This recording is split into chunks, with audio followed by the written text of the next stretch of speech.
Picture this. You've lived on your family's land for years. You've got an old barn, rusty, weathered, but full of history. Then, one day, your HOA sends you a letter. They say it's ugly, it's lowering property values, and it has to go. But here's the twist. They didn't realize that old barn wasn't just sitting on your property. The deed in your name stretched further. Much further. In fact, it went right under the HOA president's own house. And when I found out, the power in this neighborhood flipped overnight. This is the story of how a petty HOA fine turned into a battle that shook the entire community. The story begins the way most HOA nightmares do. Not with shouting, not with lawyers, not with community meetings, but with a simple letter. A plain white envelope tucked into my mailbox one humid Tuesday afternoon. At first, I didn't even give it a second thought. I tossed it onto the kitchen counter with the grocery flyers and the junk mail. It wasn't until later that night, after dinner, that I noticed the bold, black stamp in the corner, Homeowners Association. Official notice. My stomach dropped. If you've ever lived in a neighborhood with a strict OA, you know the feeling. That creeping sense of dread that whatever is inside that envelope is going to cost you money, sleep, or both. And I wasn't wrong. When I opened it, I found a single sheet of paper, typed in cold, legalistic language. At the top, in all caps, were the words, "Notice of violation."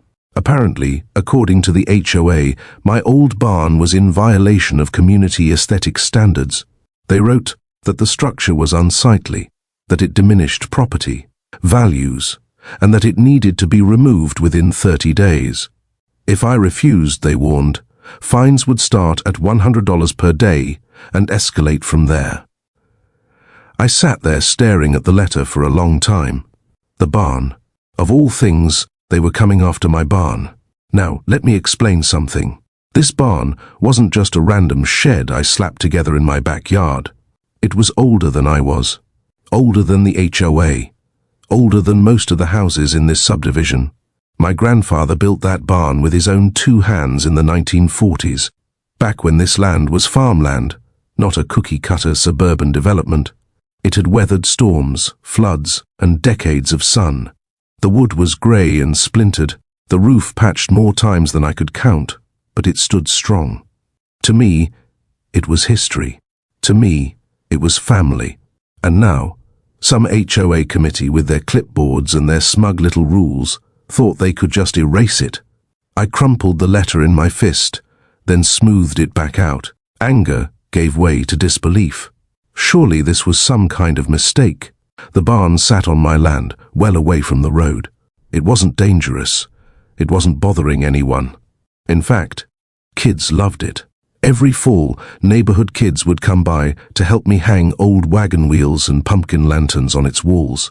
Every Christmas, I strung lights across the beams, and it glowed like something out of a postcard. But of course, beauty is subjective, and what I saw as history, the HOA saw as an eyesore. The next day, I decided to go straight to the source.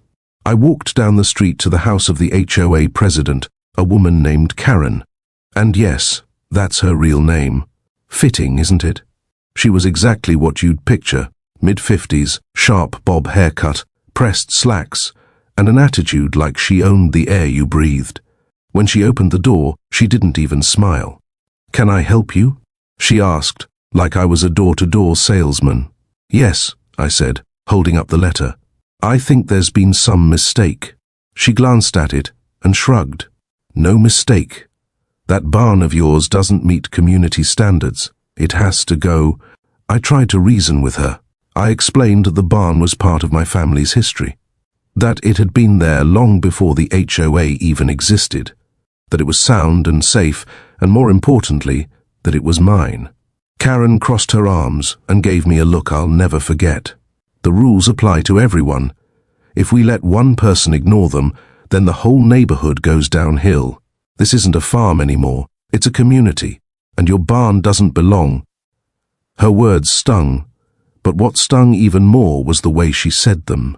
Like my family's past didn't matter. Like all the sweat and love my grandfather poured into building that barn was meaningless compared to her opinion of what a neighborhood should look like. I walked home, fuming. That night, I sat on the porch and looked out at the barn. The paint had long since faded, and the doors sagged on rusty hinges, but it stood tall against the backdrop of the trees. My dog lay at my feet, and I could almost hear my grandfather's voice in my head, telling me stories about how he built it board by board, nail by nail. No, I wasn't going to tear it down. Not for Karen, not for anyone. The days that followed were tense. I got more letters, final warning, escalation of fines, failure to comply, each one colder than the last. Neighbors started whispering. Some told me quietly that they supported me. Others avoided me altogether, scared of getting on Karen's bad side. One evening, I caught 2 HOA board members standing on the sidewalk across from my house, pointing at the barn and scribbling notes on their clipboards. When I walked outside, they hurried away like guilty teenagers. The barn became the center of everything. What was once just an old building in my yard was now a battleground. And deep down, I knew this was only the beginning. But what Karen and her HOA army didn't realize was that by pushing me, they had awakened something I hadn't thought about in years: the old family land deeds. I didn't know it yet, but buried in those dusty county records was the one thing that would turn the entire situation upside down. The one thing that would take the fight from me defending an old barn to me holding the HOA president's own house in the palm of my hand. And it all started with that first letter. The letter from the HOA still sat on my kitchen table in big, bold words: final warning. They gave me 30 days to take down the barn or face daily fines that could climb into the thousands, and at first I felt completely powerless. How could a group of neighbors, people who had only lived here for a handful of years, suddenly decide that something my family had built nearly a century ago was an eyesore? Every nail, every board in that barn had a story. My grandfather and his brothers had raised it with their own hands. It wasn't just wood and tin, it was memory, heritage, and pride, and I wasn't about to let some self-appointed neighborhood tyrant erase that. That night I couldn't sleep, so instead of tossing and turning, I sat with the old boxes of paperwork my father had left me: dusty files, brittle maps, faded envelopes. My mind raced as I searched for something, anything that could give me a way to fight back. If they wanted to play by the rules, then fine. I would learn every rule better than they did. Around midnight, I unfolded a yellowed county map, the edges cracked, like old parchment, but the shaded boundaries were still visible. My finger traced the property lines, and to my surprise, the land area was larger than I had ever seen on any HOA map. Confused, I set it aside, but something gnawed at me. Soon after, I found the original deed from 1924, handwritten, in elegant script, describing the parcel my grandfather purchased. It wasn't neat or square like the modern lots. It stretched irregularly across creeks, woods, and fields. Back then, land was carved differently, without the rigid subdivisions of today. My heart started to pound, because according to this deed, the barn wasn't on the edge of the property the way the HOA claimed. It was in the middle of it. And if that was true, then the HOA might not have any authority over it at all. The next morning, I drove to the county records office and laid the documents out before a clerk. She compared my papers with the digital plat maps, overlaying old and new surveys. After a long silence, she leaned closer and frowned. "This is interesting," she said softly. "The subdivision your HOA sits on wasn't filed until the late 70s, but this deed predates it by 50 years. Based on how it's written, your family retained rights to a much larger section than anyone seems to realize." My stomach flipped. "How much larger are we talking?" I asked cautiously. She clicked around and drew lines on the screen. Then she looked back at me with raised eyebrows. "Well, not only is your barn perfectly fine, but according to this, part of their subdivision, maybe even houses, sit partially on land you technically own." I blinked, stunned. "Wait, are you telling me I own the land under their houses?" The clerk shrugged, half amused. "If the chain of title holds, yes, that's exactly what it means." Driving home, I replayed her words over and over. If she was right, Karen, The same HOA president who had been threatening me daily might not even own the dirt under her own kitchen. But I knew better than to celebrate too early. HOAs were ruthless, and Karen was a master manipulator. If I confronted her without solid proof, she'd twist it, paint me as a liar, or call me crazy. So I kept quiet and doubled down on my research. Night after night I stayed late at the courthouse, tracing deeds, following transfers, confirming the chain of ownership. And every piece of paper pointed to the same truth.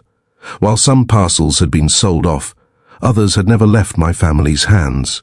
One of those untouched strips of land ran directly beneath Karen's home. Meanwhile, the HOA escalated their attacks. Karen mailed newsletters with thinly veiled insults about residents who refused to follow community standards. She posted pictures of my barn online, labeling it a hazard and a blight. Neighbors started whispering when I passed by. Then came the harassment. Anonymous notes on my windshield. Garbage. Mysteriously disappearing, eggs splattered against the barn doors. It was all designed to break me down, but instead it only made me stronger. Because now I had a secret weapon, and I was waiting for the perfect moment to use it. That moment came one Saturday morning. I was fixing a hinge on the barn door when I heard voices. Karen, flanked by 2 board members, marched down my driveway, HOA binder tucked under her arm like a holy book. With her usual smug smile, she announced loudly, "This is your final notice. Tear down this barn by the end of the month or face legal action. We'll take you to court if we have to." My neighbors peeked out from their yards. I stood, wiped my hands on my jeans, and met her eyes. Calmly, I said, "Funny you should mention court, because I've been doing some research too, and it turns out you might be standing on my property right now." For a brief second, the color drained from her face. She quickly tried to recover with a scoff. "That's ridiculous. The HOA owns all of this." But I smiled slowly. "Not according to county records." Her eyes flickered. That hesitation told me everything. I wasn't bluffing, and she wasn't sure what I had. That night, I called my cousin, a lawyer who specialized in property disputes. After listening, he whistled. "If your records hold up, you're not just safe. You could technically evict half the HOA board from their homes." The thought chilled me. I didn't want to destroy people, I just wanted my barn left alone. But knowing I had that kind of leverage gave me a power Karen never saw coming. The barn, once their excuse to bully me, was now a symbol of resistance. And Karen? She was sitting on borrowed ground, literally. As the chapter closes, picture the old barn silhouetted against the moonlight, standing proud and unbroken. Inside my house, the kitchen table was covered in maps and deeds, each one proving my claim. My heart raced not from fear, but from anticipation. Karen thought she had me cornered, but soon she was going to learn that the land she ruled over wasn't hers to control. And when that truth came out, this neighborhood war would erupt into something none of them saw coming. The following week felt like living in a pressure cooker. Every day, a new letter slid into my mailbox from the HOA, each one colder and more threatening than the last. Failure to comply will result in escalating fines. Failure to comply will result in legal action. Their words were like the drumbeat of war, steady and relentless, but instead of breaking me, they fueled my determination. Each time I opened an envelope, I spread out my deeds and maps on the table, reminding myself of the truth, that I held something far more powerful than their empty threats. I had the ground beneath their feet. Word spread quickly around the neighborhood that I had stood up to Karen on my driveway. Neighbors who had always been polite but distant suddenly leaned in closer when I passed. A few gave me quiet nods of encouragement, as if rooting for me in secret. Others whispered behind closed doors, unsure whether I was crazy or brilliant. And Karen? She doubled down. She scheduled an emergency HOA board meeting, plastered notices on every mailbox, and painted me as the villain who was threatening the community with frivolous claims. The barn became a neighborhood headline, and whether people loved it or hated it, everyone wanted to know how the battle would end. When the meeting day arrived, the community center buzzed like a hornet's nest. Folding chairs filled the room, neighbors packed shoulder to shoulder, some fanning themselves with the HOA's printed agenda. Karen sat at the front table like a queen presiding over her court, her binder stacked high with papers meant to intimidate. I walked in with a single folder under my arm. Inside it, the old deed and the county clerk's printed confirmation. The room went quiet as I took a seat near the front. Karen smirked, clearly believing she was about to humiliate me in front of the entire neighborhood. She opened the meeting with a speech dripping in arrogance. "Ladies and gentlemen, thank you for coming. We are here to address a serious issue, one homeowner's refusal to follow the rules that keep our community beautiful and safe. His barn is unsightly, dangerous, and in violation of our bylaws. We will not allow one person's selfishness to lower property values for everyone else." Applause rippled through a handful of her loyal followers, but the rest of the room stayed quiet, waiting. Then she gestured toward me. "Would you care to respond before we move forward with fines?" I stood slowly, heart pounding but voice steady. "Thank you, Karen. And thank you, neighbors, for coming tonight. I understand your concerns. I know my barn is old, but what you don't know is this." I opened my folder and held up the original deed, yellowed and stamped. "This property has been in my family for nearly 100 years, and according to county records, not only does my barn fall well within my rights, but some of the land your homes sit on does too." A ripple of gasps ran through the room. Karen's smile faltered, but she quickly recovered. "That's absurd. This man is trying to scare you with nonsense. Our subdivision owns this land." I turned toward the audience, not Karen. "I'm not asking you to take my word for it. I took these documents to the county clerk's office. They verified them. My lawyer has reviewed them, and if pushed, we're prepared to take this to court. If that happens, the court will decide whether the HOA has authority here, or if you've been enforcing rules on land you don't even own." I let the words hang in the air, heavy and undeniable. The room buzzed with nervous energy. Neighbors whispered, some shifting uncomfortably in their seats.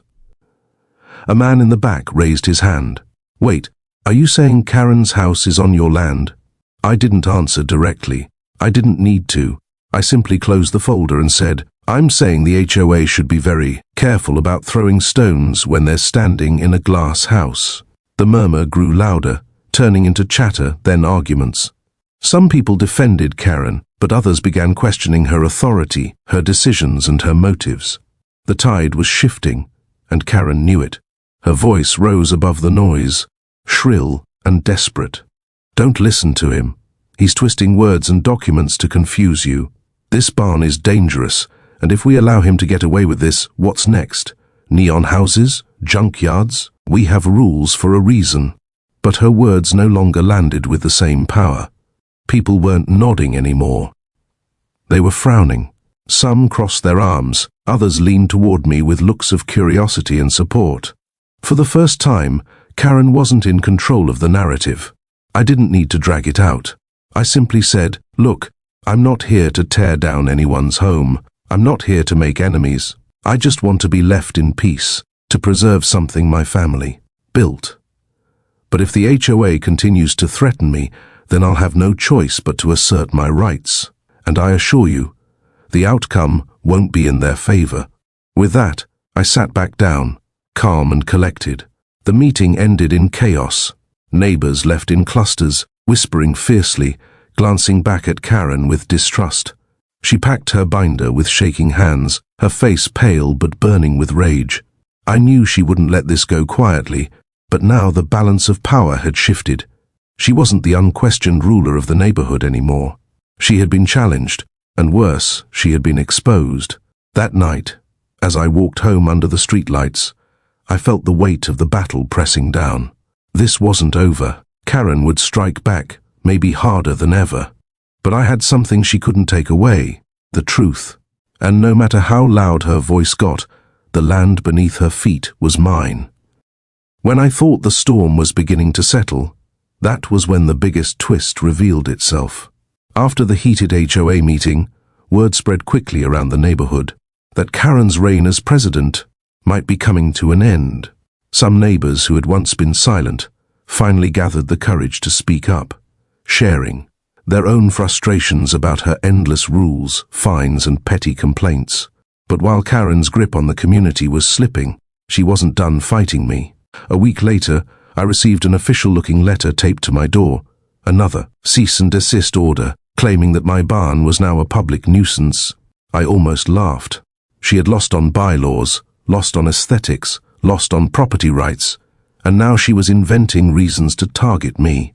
This time, though, she went too far. I walked straight into the county office with her letter, handed it over to the clerk, and asked if they had approved it. The clerk shook his head and explained that Karen had no authority to issue such notices on county property.